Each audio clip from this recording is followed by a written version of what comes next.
Welcome to another episode of Lazio Lounge. I'm Vittorio Campanile. With me again, Alistair McKenzie. Alistair, we were talking before going live. It's tough tonight. It's tough because if Lazio doesn't win against Napoli with so many starting players missing, I wonder when will Lazio be able to beat Napoli again. Well, never at this rate. I mean, it's an unbelievably poor record. Two wins in the last 15, now 16 games against them. And, like you say, I mean, the ball was in our court tonight, really, because Lazio had a full-strength team, had been showing some decent form recently.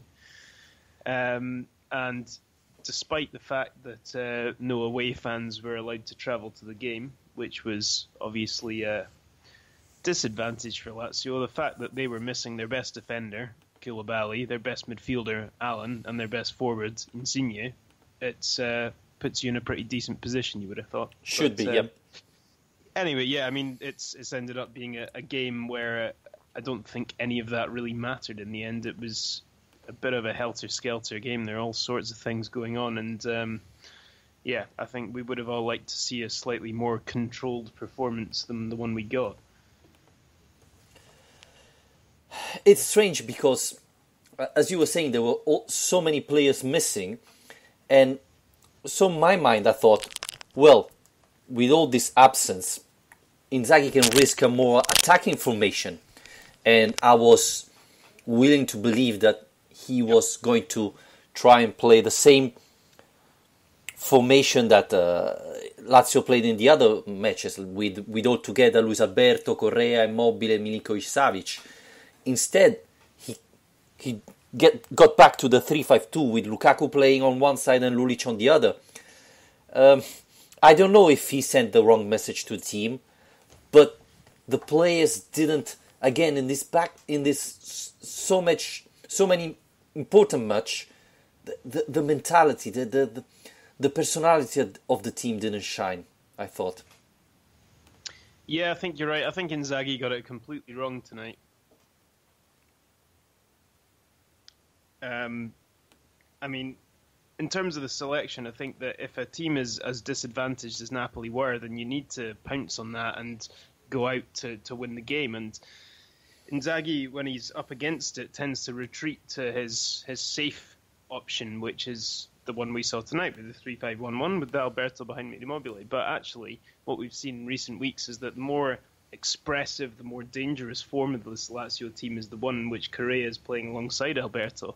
And we know that now. You know, that's worked recently, and it was tried out against Navarra again, and it worked. And I just think it was a big chance to go out and it's now been dubbed, I suppose, in the Italian press the fantasy Lazio. And what I said at full time on Twitter was that I thought that hopefully Inzaghi sees this now as evidence that he should stick with the fantasy Lazio, because the second half Lazio were way better than they were in the first half, even with 10 men, and that was because of the fact that they were playing to their strengths, which is attacking. And defending is never going to be a strong point of this team with the players we've got at the moment.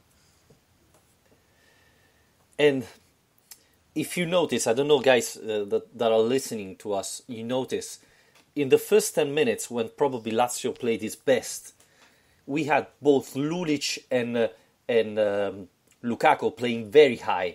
And I believe that was the secret why Lazio was playing that well, because we were really attacking.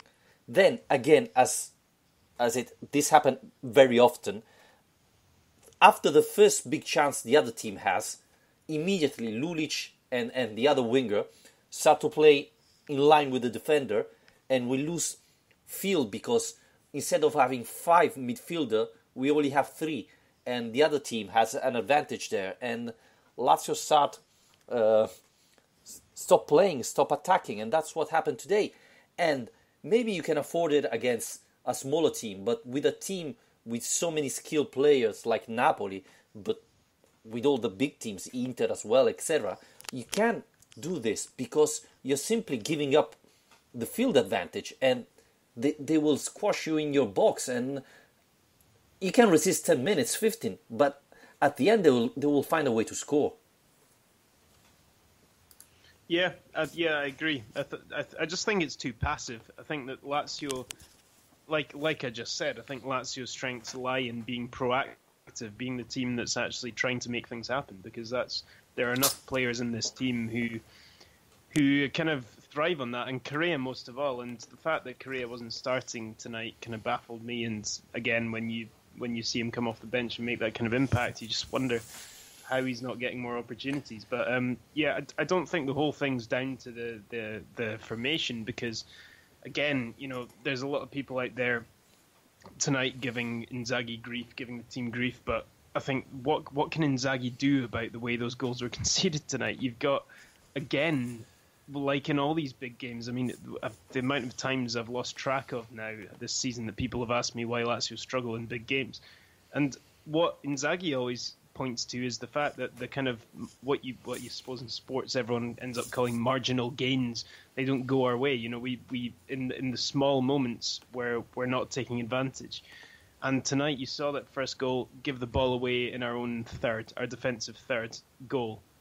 Second goal, give away a free kick in a dangerous position. Now, I'm not convinced that was a free kick. I need to have another look at it. I'm really, really not sure about it, because Cherby seemed to be looking at the ball the whole way through. But again, those are avoidable situations, and I don't think you can really hang the manager up and say that he's responsible for those goals going in. But I do think that he needs to see now, surely, that Lazio are far better off when they're the team who are looking to make things happen, but rather, being proactive rather than reactive. I didn't want to talk about the ref today, but you pointed out, I thought honestly it wasn't a free kick, and for sure it wasn't a yellow card. And at the end, that yellow card cost us a lot. And in the second half, it happened the same thing, and he didn't give a yellow card to a Napoli fan. So this drives me crazy, and I really believe that next year Serie A has to have foreign referee, because all the Italian referees are so bad, or they are, don't know, thinking too much about Napoli or the other big teams, because it's not possible they make mistakes always against Lazio. Or, again, Italian referees are so bad, or they have too much influence, and so let's start to use international foreign referee to avoid it. But for me, it was never a free kick, never. But again, Rocky ref so badly today, and again, always mistakes against one team, not against Napoli. Well, I heard tonight in commentary that he's now sent off 18 Lazio players in his career, which is an awful lot, really. But anyway, I don't know. I'm not sure I buy into that, because you do at the same time go on to social media tonight and you'll see Napoli fans complaining that Lulic should have been sent off and complaining about the refereeing. So it kind of works both ways. I do think that we were hard done by, and especially because of the timing of it, because I think after Immobile pulled that goal back, we were looking really good and by far the dominant team in the match. And at that stage, I thought with 20 minutes left or so, I thought it was only a matter of time before the equaliser would come. But once you lose a player, but not just any player, Francesco Acerbi, because don't forget that this is a guy who the team has literally not played without this season. So it's not just losing a player, it's losing a guy who has never been off the pitch in this entire season so far for Lazio. So it's an absolute kind of rock that is suddenly being thrown out in one of your biggest games of the season away from home with none of your own fans there. So I think that was as big a blow as we could have possibly got at that point. And that's ultimately what changed the game. I still think, I was impressed once we went down to 10 men. They were still proactive, still looking to get back into the game and try and get the equaliser. And it was a bit kind of desperate measures defensively, but I think you need to sacrifice that. You need to be able to take those risks to try and find a goal in those circumstances. And I don't know. In my opinion, I think that's probably, despite everything, the best that Lazio have played in a big game this season. Despite the result, despite a lot of things going badly and us being angry about a lot of things. I don't know. Would you agree with that? I would say that, again, 5 minutes of blackout cost Lazio 3 points. 3 very important points. And I thought it reminded me a lot of the match of last year against Salzburg. 5 minutes of blackout, Lazio concede 2 stupid goals. There's a mistake of Leiva. There's a free kick that was dodgy. But a big team, you allow them to score, it's your mistake. You try to regroup. The next 5-10 minutes, you try to control the ball, don't make mistakes, and recover, and then you start playing again. Instead, Lazio, and this is not the first time, as I was saying, goes blank for 5 minutes, and you can't do it against a big team like Napoli. And the match was pretty much over after those 5 minutes. Let's be honest. How many teams were able to score twice against Napoli in the second half? So talking about the referee, etc. This is a mental problem of this team, and that obviously it's more evident against big team like Napoli. And in the first half, only Milinkovic-Savic played. In the second half, we saw Correa Immobile, but no sign of Luis Alberto. You need your top players to shine in these big matches. I said it often, and I still believe that at the end of the day, your top players make the difference in this match. And today they didn't. Milinkovic-Savic in the second half disappeared. So that's another problem for me. And again, is it Inzaghi's fault? No, I don't think so. I don't believe Inzaghi said to Luis Alberto, hey, play rubbish today, okay? Yeah, exactly. Well, on that note, I think it's time we got around to some of the questions, because there have been quite a lot. Yeah, we have plenty. As there always are when we lose. You guys seriously start getting some questions in when we win games. So Rami Elgendi obviously is asking if there's a place to fill out an Inzaghi out application. Ibrahim Elbeti along the same lines says, our Mister can't beat any strong teams. Still our Mister is playing 3-5-2 against strong teams. I don't know why. I think there's another comment, I can't find it right now, but there was another one along the lines of 3-5-2 being the wrong option against big teams. So do you want to start with that instead of a general Inzaghi discussion? Again, going back, it's not true that Inzaghi is not able to beat big teams. He did it in the first year. I think in the first year he was risking something more against the big team. And this is something you have to do, because you have to attack the big teams. You cannot lay back and defend and hope in a counter-attack, especially if you have Lazio defense. So one of the things, and we remember in the derby when surprising he played with Keita and Lukaku in a very attacking mind team, and that was the reason why Lazio won. So I don't think it's Inzaghi that is not able to beat the big team. He has to risk a little bit more against this big team. The 3-5-2, well, I thought that Lazio found the balance and found a nice way of playing with as I said, Correa, Luis Alberto, Milinkovic-Savic and Immobile playing all together.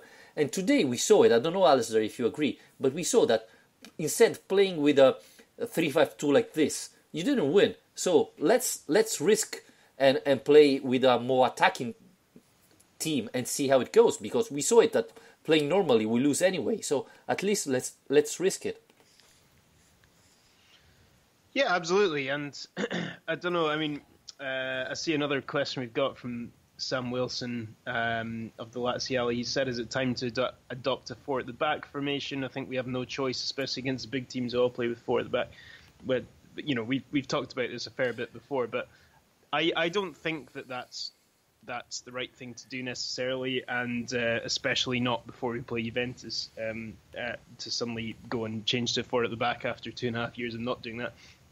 But I do think that there is room to make, like you say, the formation that we've already got, just with the personnel who are being selected, it becomes a more fluent and attack-minded formation. I mean, tonight I suppose you saw a kind of 3-4-1-2, 3-4-3 formation, and I think that works. There was actually a lot of nice one-touch passing, interchanges, triangles between the midfield tonight, because they're all technical players, really. And when you put that many technical players together, they create enough space to move the ball quickly, and that's something that Lazio haven't done very well so far this season, in my opinion, is move the ball quickly enough to really confuse the opposition and get in behind them like we did last season. I suppose that was part of Lazio's attacking last season that made us so dangerous that we scored so many goals was that the ball was being moved a lot quicker up the pitch than it was tonight. But I think that for me is the way forward, is to go with the kind of Christmas tree or the 3-4-1-2 with Correa up alongside Immobile, and just give that a run in the big games. I mean, why not? What is there to lose? Like you say, we've had six big matches. I suppose if you define the big matches as being against the other top 6 teams, we've had 6 of them now. We've lost 5 and we've drawn 1, and that was only thanks to a last-minute equaliser. So why not? In all those games, we've taken the same approach, 3-5-1-1, and pretty much to tonight's team. So why not be more proactive next weekend against Juventus? Why not try and put them under some pressure? This is a team we beat twice last season. It's a team that they can be beaten, you know. I know they haven't this season, but it is possible. I mean, they lost to Young Boys in the Champions League. It is doable. So, yeah, I think that is the way forward, is for Lazio to be more proactive, more attacking. Yeah, I totally agree. You have to be aggressive against these big teams, and we didn't see it from Lazio. So a lot of question about next match, because Acerbi is not playing. What defense should we put on against Juventus? Jeppe Nielsen is asking. Well, there's a big question mark, because we know Acerbi obviously won't be able to play, but I think we're playing, aren't we, Vittorio? Yeah, I'm starting training tomorrow, so I'll be able to play. But, you know, Ramos, you don't know how he is really. Is he able to recover for Sunday or not? And then afterwards, Radu, for me today, he played really bad. I think the first goal, it's Radu's fault, and he made so many mistakes in the first half. So do you play him? Well, you're forced to play him, I think. I was surprised to see Bastos coming in when Ramos was injured instead of Wallace. Have something changed there? Have Inzaghi changed his mind and decide that now Bastos is better than Wallace? I don't know. Anyway, do you play with four-man defense, 3-man defense? I don't know. Inzaghi has to first start counting how many defenders there are available. Yeah, I mean, I think at the moment the most likely option appears to be that we would have, if Luis Felipe isn't fit and can't play, then it would be Wallace in the middle and Radu and Bastos on either side. But that fills me with terror, really, thinking about that back three being up against the Juventus front three. But I don't know. I mean, remember, Wallace did have the best game of his season against Juventus, so I mean, that wasn't in the centre of the back three. That's a position he's not really played in much this season.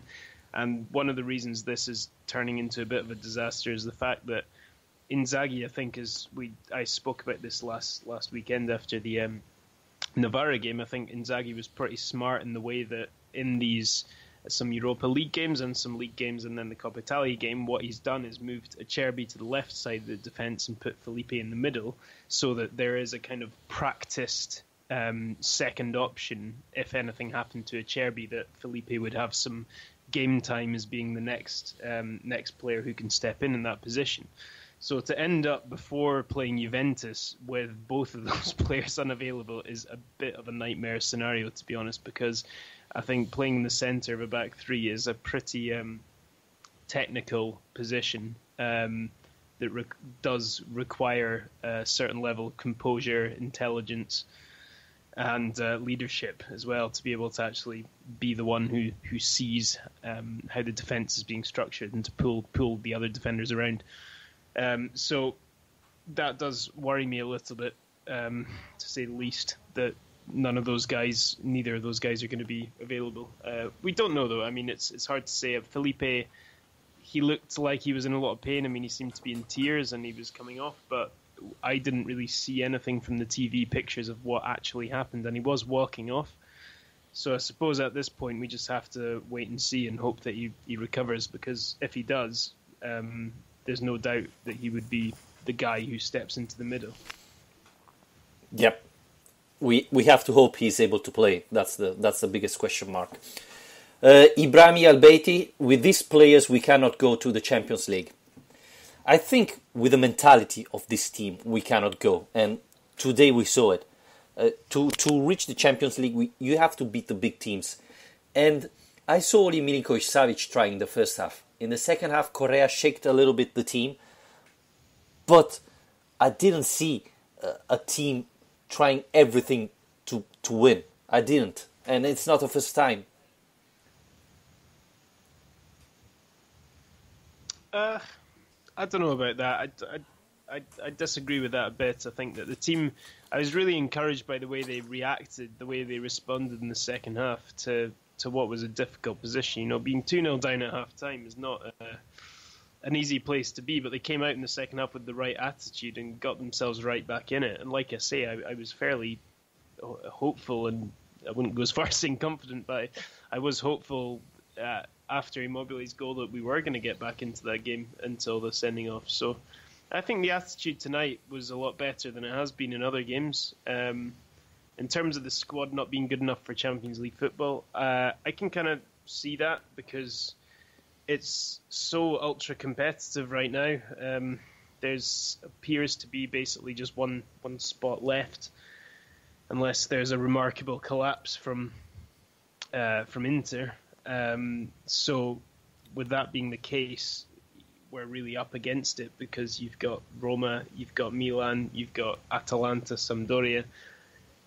I mean, there's a lot of teams, Fiorentina, Torino, Sassuolo, there's a lot of teams very close to each other in the same part of the table at the moment. And I think that Lazio could do with getting on with it in the January market. I think that the idea of getting rid of players before signing players is sensible to a certain extent because there's too much deadwood in the squad. The squad's too big. But now already we've managed to clear out quite a few players. And in my opinion, you know, the matches aren't stopping, so we should be moving on now to trying to, if this Zappacosta deal is going to happen, then make it happen. I mean, it's going to take more than that, in my opinion, to get us into the Champions League. But I don't know. I think winning these big games would help as well, to be honest. But the biggest problems, and I wanted to talk about this later after we analyze the match, but you brought me there, is the other teams have already signed players. We saw today what Muriel did with Fiorentina. Fiorentina now, I think, is a much better team than it was in December. Other teams are signing players. They're becoming a better team. If Lazio doesn't do nothing, as it looks like, well, then things are going to change. Milan is selling Higuain, is getting Piatek. You know, they're getting better. And so this means that if it was already hard in December, now, after January, it's going to be even harder. I can understand. Even Milan, even Fiorentina has players that are not playing and they're wasting money there. But if you reach to the Champions League, then you will get that money back, even though you have players that are not playing. So Lotito has really to move and sign players, because after January, Lazio will be in a harder position because team will be better than Lazio because they improved this winter. Yeah, and this is ultimately one of the things that frustrates me most about the people who are wanting Inzaghi to be sacked. I mean, the first thing is, what do you expect from this team, right? I mean, what are the genuine expectations? Are you wanting to win the Scudetto? That's not going to happen. Are you wanting to finish in the top two? It's not going to happen. I mean, Inzaghi is doing what is expected of him. He's fighting for the Champions League place. That is what is expected of this club. You can't expect any more than that. And he's also qualified in Europe to the next stage and in the Coppa Italia. He's doing everything. He's ticking all the boxes. And I know there's frustrations, and we've just talked right now about how he got things wrong tonight. And he's not going to get everything right, but he's on par. You know, he's definitely doing the job that he should be doing.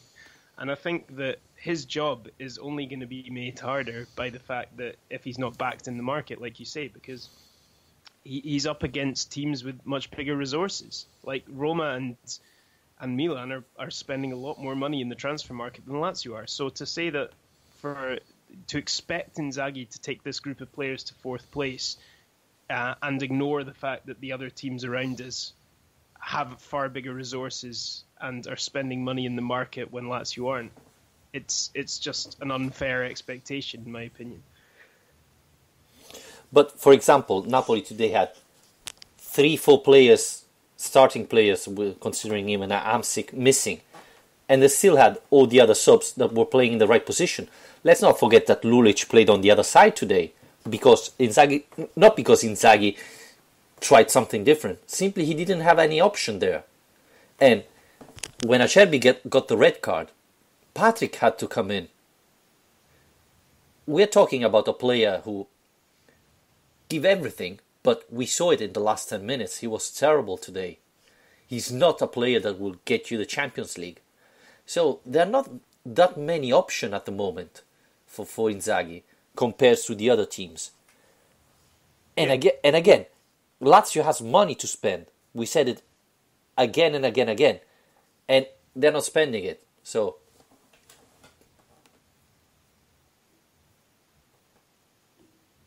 yeah, I mean, to put it in context, think about how many minutes Wallace, Bastos, Patrick, Caicedo, how many minutes these guys have had on the pitch for Lazio this season. I mean, I don't think they'd even get near the pitch for Atalanta or Sampdoria, Fiorentina. You know, it's the squad depth improved over the summer, but it's still a long way from being at a stage where we should be expecting fourth place. I think that's an unfair expectation. And to be honest, I think Inzaghi's doing an absolutely brilliant job to be keeping us competitive in across every single competition. And it blows my mind. It absolutely blows my mind to see people who want him to be sacked. Because my question to them as well is this: who are you going to bring in? Who's going to do a better job than Inzaghi right now? Tell me. I'm sure they will. Probably, but again, you can blame. Maybe Lazio could play with a little bit more courage, but those are the players, you know. You had to play Lulic on the other side. You had to bring Patrick in. So and if Leva, that should be one of your top players, your leaders, play badly like he played today, because let's not forget that first goal of Napoli, it's a nice cadeau from Leva, then you don't have that many options. Badel has been playing terrible. So again, if you see, again, we said before the match that this was a great chance for Lazio because Napoli had so many players missing. But then you go and see the lineup of Napoli, and they had still a good team. If one of the wingers is missing, if Marusic gets a red card, there's Patrick playing. So you have to understand that probably the only position where Inzaghi has plenty of option and he's not using it, it's the central mid position where he have Leiva, Badel, Parolo, Cataldi and so on, Berisha. All the others, Lazio doesn't have that many options. And this is a problem because the season is very long. Yeah, well, exactly. I mean, this is the thing, is that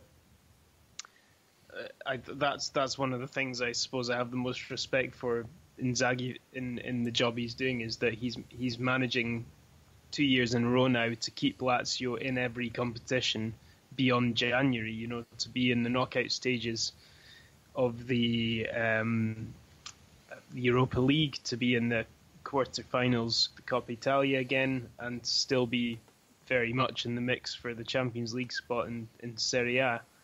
At this stage, it's where we want to be. You know, that's where Lazio, that's where we feel we should be, and it's not as easy as it sounds. So, yeah, I mean, there are various things we would like to see change, which might make that easier. But I don't know. For me, I don't know if you'll agree with this, but for me, I think I saw enough tonight, and I hope we see it again tomorrow. But not tomorrow, next weekend. But I saw enough tonight to think that once we're over this difficult a couple of weeks where we've got Napoli and Juventus back to back, I'm feeling confident that this team is now in a better place actually to kind of go on a really good run against the smaller teams in the league again, because obviously we managed to do that at the start of the season, but had a bit of a slump going into December where those games suddenly became a lot harder. But I do feel like I'm seeing the right attitude from the players, and things are more fluent. I don't know. I feel like there's better kind of chemistry in the team now than there has been at previous points of the season. That even if that Juventus game as well ends up in a defeat, I still feel like we're in a good place to kind of kick on with the games after that and go on a decent run again. Yes, but if you don't start winning at least a couple of match against the big team, you won't reach the Champions League spot. And we saw it because Lazio won all the matches against the small teams, and then against the big team they lost, and Lazio was fifth at a certain point. So I'm not sure that will be enough. And again, you have this month to improve the team like all the other teams are doing. So if you stand still, you're not going to stand at that level. You're going to decrease your level because the other teams are getting better. Yeah. I mean, I was at the Roma-Torino game yesterday, and I have to say, although they won, it did kind of fill my heart with confidence a little bit, because although they were 2-0 up at halftime, they managed to collapse again to concede 2 more goals before they eventually won it. So I do think that that's still a team that are massively erratic and unpredictable and have their own problems. I still don't trust that Milan team as well either. I think that all these teams basically, in the fight for this 4th place, all these teams have big issues with consistency, and big issues with kind of working out what their best formula is, including Lazio. So I think that there's no need to panic about it, because it's not like any of the teams around us are absolutely flying at the moment. But yeah, this is that's a good point. It's an obvious point, but I don't think it's going to be enough to beat the mid-table, lower table teams. I think that we did that last season with a couple of exceptions, obviously, and it wasn't enough. So I think that for Lazio to go one step further this year, and that's to get in the Champions League spots, it's obvious. We're going to have to win these games, and if it's not Juventus, it's going to have to be Roma. So that'll be the next big one. Yes, but remind me a minute what happened, how Lazio-Torino finished. Well, yeah, but I mean, Torino up until yesterday had not lost an away game since March last year. They'd gone 12 games in a row without losing away from home, and that's against pretty much all the big teams, I think, with the exception of Juventus. So don't get me wrong, Roma, credit to them for managing to get the win in that game, but Lazio weren't by any means an exception by failing to beat Torino at home. And I feel, obviously it's a game that Lazio we feel should have won, but in the context of things, it's not a disastrous result. You said it. I'm not sure about that. And you see, the big teams find a way to win those matches. We don't. So, again, transfer market, unfortunately don't see nothing happening. I hope Lotito and Tare prove me wrong. But, yeah,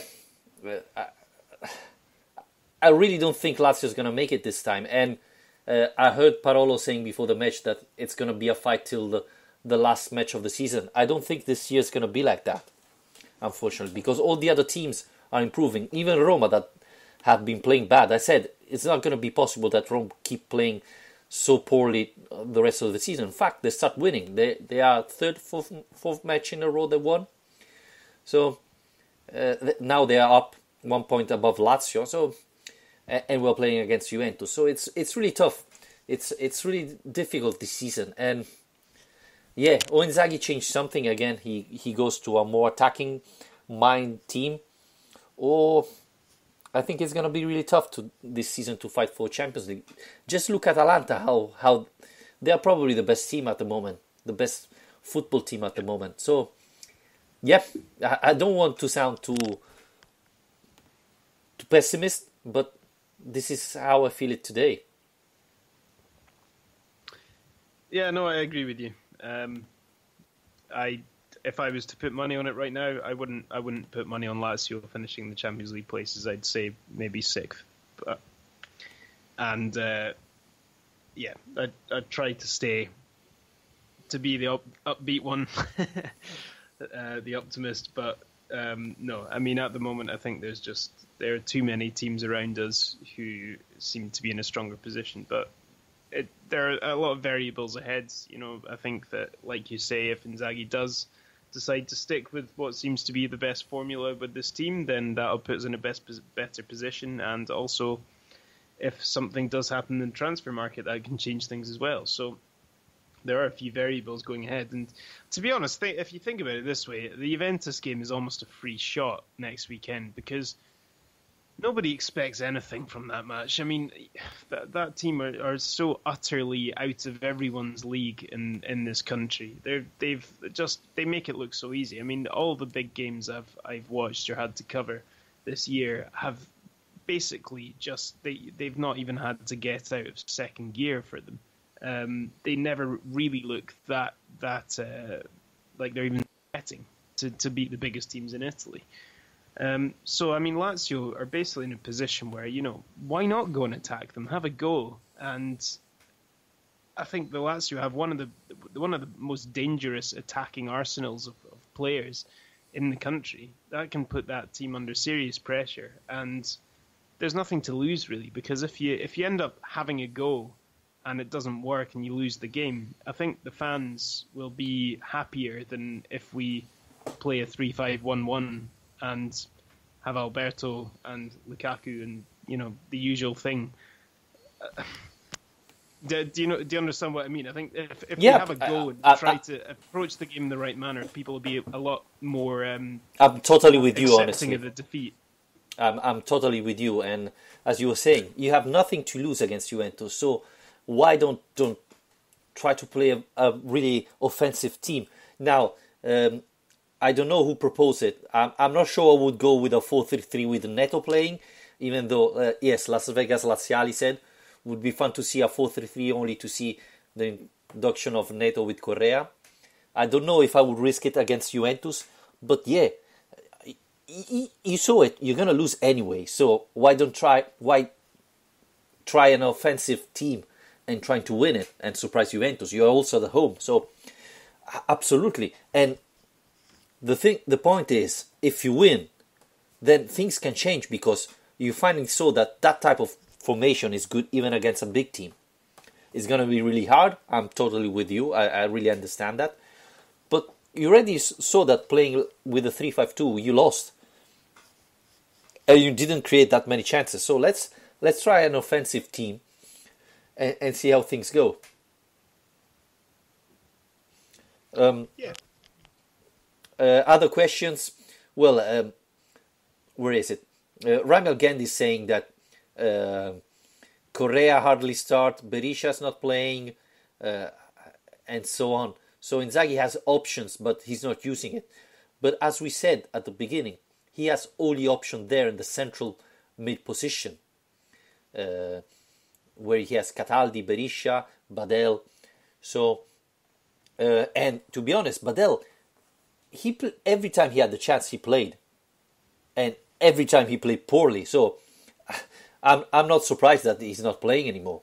Durmisi has been injured a lot, so that's why he didn't play. Same thing to Berisha.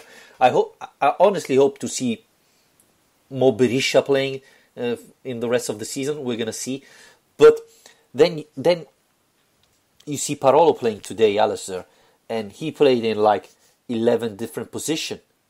He played in his position. Then when Correa came in, he played more in a mid-central defender position. Then he played central defender when Sherby went out. So can you really play without him? He's so useful. You can play him everywhere. Probably he can do even the goalkeeper if you ask him. So can you really get rid of him? I don't think so. So that's why he's playing a lot. Do you agree with me, Alistair? I'm really looking forward to see Berisha, but it's tough to take off Parolo. Yeah, I mean, it's one of these things, I suppose, where he's like a coach's dream, isn't he? You know, he works harder than anyone. He covers so much ground, and also he provides leadership on the pitch and experience and all these things which coaches will really highly value. And I think people get frustrated with him because perhaps they're just a bit bored of him by now. It might be that simple. You know, we're used to seeing Parolo on the pitch, and he does a lot of the dirty work, and he's not always the player who hits the headlines or anything like that. But that doesn't mean he's not an important part of this team. Like you say, tonight, I mean, he put in a really good defensive shift tonight, actually, and was in really important positions quite often. And yeah, towards the end, there was a point I was trying to work out in about stoppage time what our formation was, and I just gave up because I realised there wasn't a formation. It was just a kind of Hail Mary, try and go for a win kind of thing. Yeah. And Bastos was up front, which was a great relief to see finally in his natural position. And Parolo seemed to be back in defence, like you say, and Lucas out on the right wing or something. It was absolutely bizarre, but. Yeah, I mean, he's a really useful player. I mean, that doesn't mean that Berisha shouldn't be used more, but I think that, in my opinion, anyway, Berisha showed some real promise in his very early games in a Lazio shirt, but in his more recent matches, I haven't seen the same level from him. And I know it's possibly harsh to judge him on that because he's not had enough minutes really to be able to make much of an impression. But I think in the chances he's got, to be honest, he's not exactly put his hand up so emphatically that you can't ignore him. You know, he's not done what Joaquin Correa's done, where you know you can't ignore him anymore because he's had his chances and he's made the most of them. I mean, Berisha's come on and done a decent job, but I think people perhaps want to see him more because they're sick of what they're already seeing than because of anything they've seen from him. Whereas, you know, the guys who are seeing him in training every day will be able to place a better judgment on that.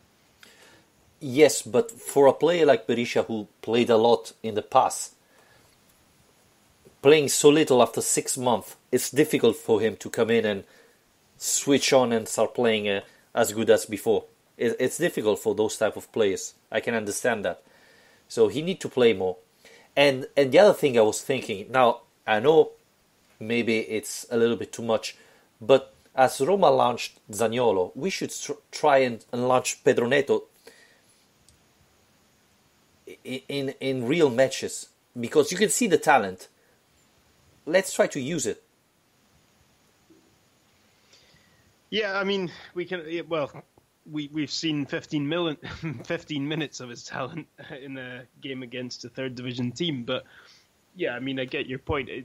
He is an interesting prospect, and yeah, I mean, I think it just comes down to the same old thing. It's that we don't play in the right system to suit him, and it's kind of the same thing as Cristiano Lombardi, who went off on loan to Venezia last week, and when he was interviewed about it, he said, "Yeah, I mean, basically when Inzaghi was using a 4-3-3, I had a lot more space in this team and had more opportunities. When Felipe Anderson was I think he was suspended in that opening day game against Atalanta, which is when Lombardi went and scored a goal, that 4-3 win."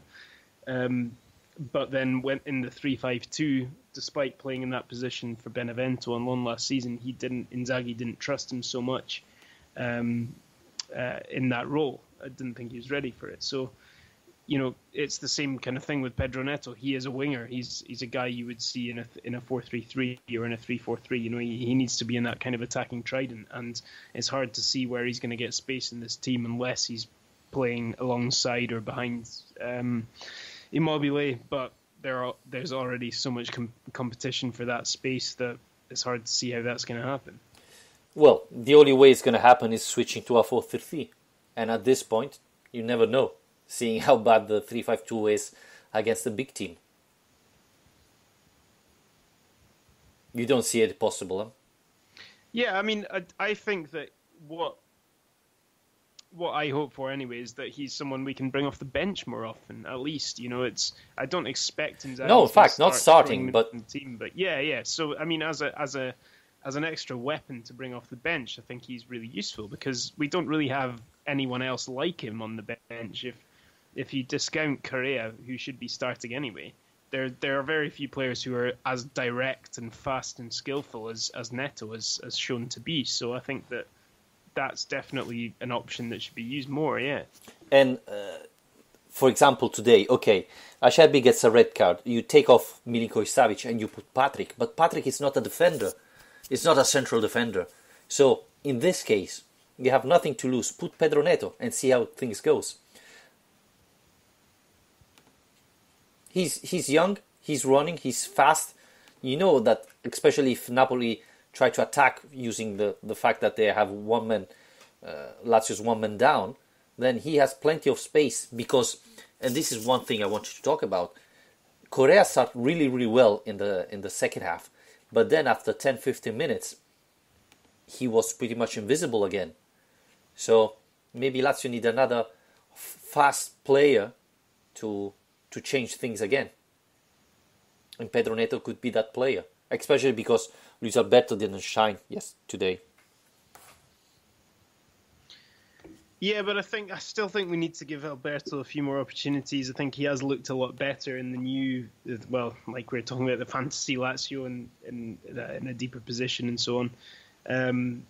I think that's something worth pursuing with Milinkovic in midfield and then Alberto behind kind of Correa and Immobile. I think that is an interesting setup and one that seems to have worked and found a balance. So, I mean, Alberto, he's still far from the player he was last season, if we're honest about it. But I think he's definitely been showing better signs in the last month or so than he was before then.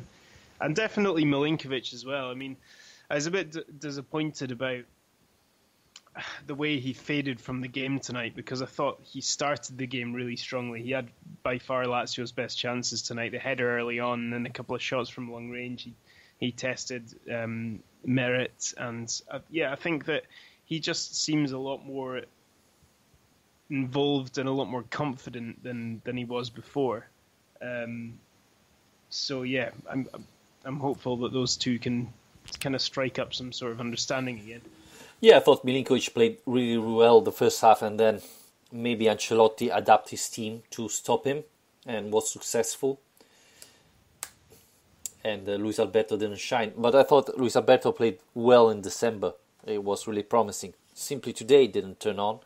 And maybe you can risk with Pedro Neto. Again, it was, I think, 5 minutes missing. So, and you were already losing, so you didn't have that much to lose to try and play Pedro Neto.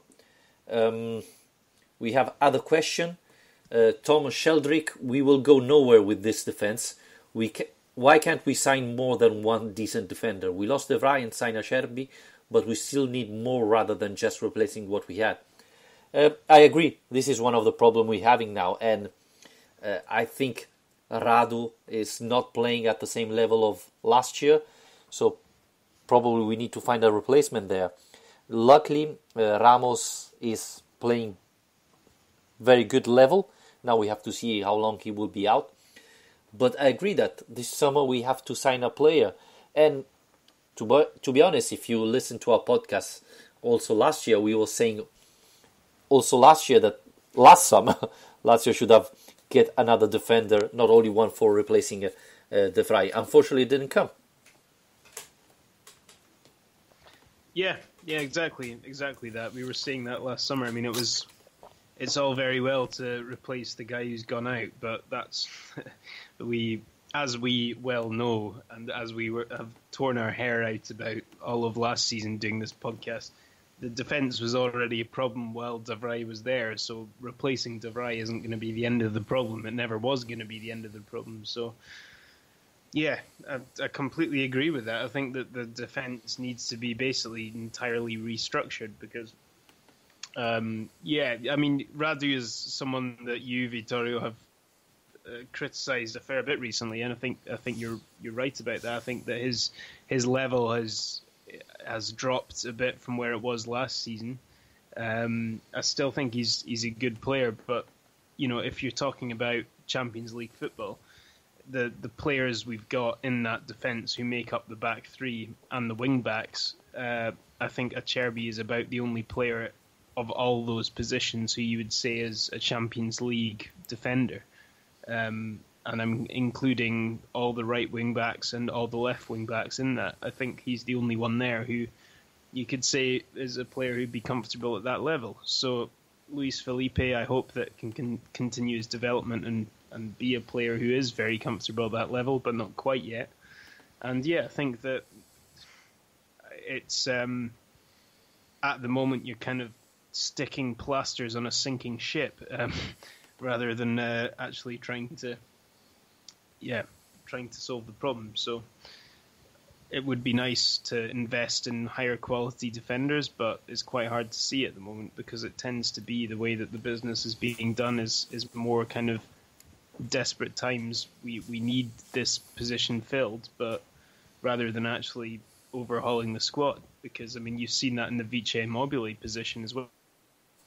Is that it's ridiculous, really, that 18 months on we still don't have an adequate backup to Immobile, and we're so lucky that nothing has happened to him in this time. So this squad is, although the midfield has pretty good reinforcements, it's still pretty threadbare quality-wise.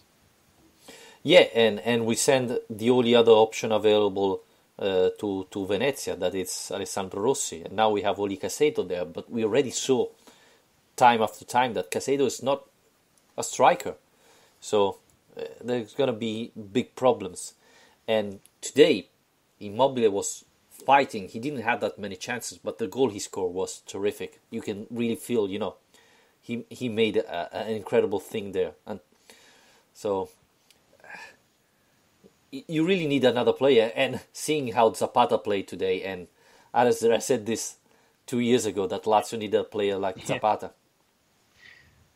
I know, yeah, how right you were. It's, he's almost the ultimate Gasperini player, though, in that Gasperini is renowned as being a coach who can take a player and who has great potential and hasn't quite realised it and turn them into the player they could be. And it took Zapata a while to get there, but now he's there. And that, honestly, that guy is absolutely unstoppable when he's on his day. And yeah, if only. See, this is why, Vittorio, you need to try and take Iglitari's job off him so you can start pulling the strings. Maybe he start listening to our podcast so he can hear my advice. But yeah, the other thing is, and I was thinking this during the Napoli match, is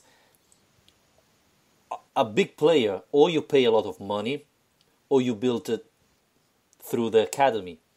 And Lazio is not spending that much for football players. They have been lucky with Immobile paying only, what was it, 8,500 million euros. But apart from that, there's not that much money spending, and you can be lucky once, but you cannot be lucky all the time. And this is the problem I feel with Lotito Tare.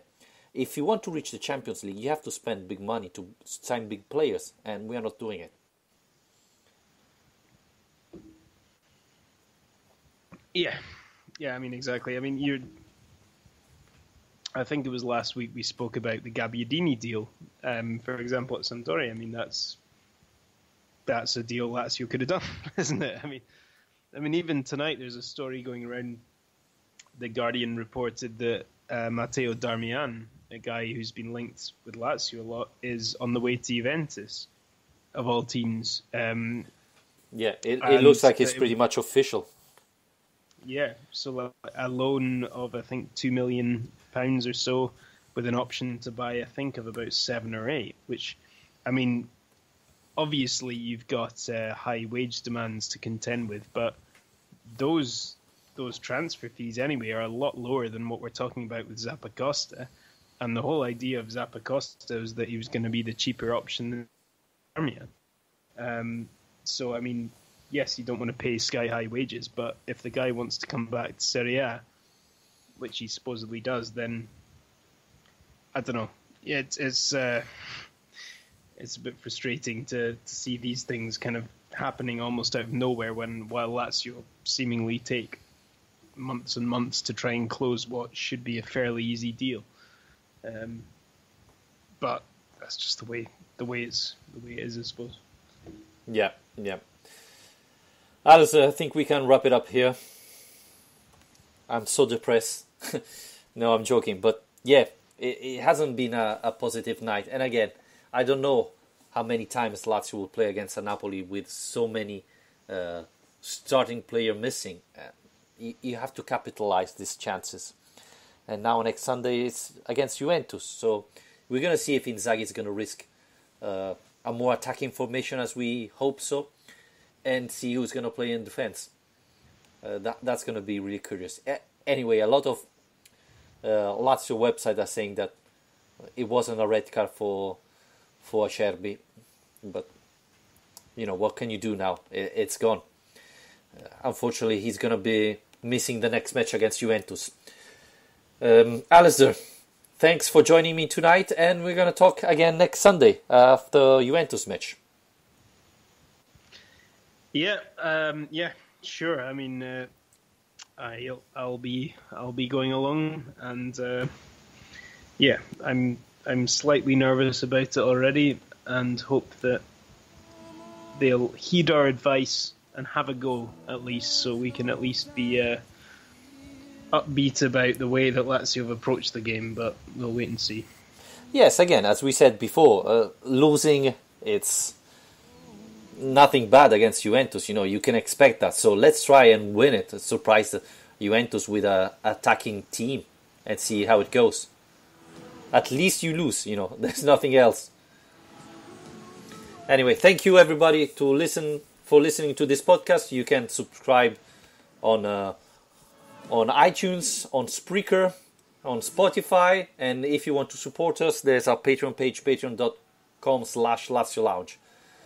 For today is everything, and always Forza Lazio, and we're going to talk about after Lazio Juventus.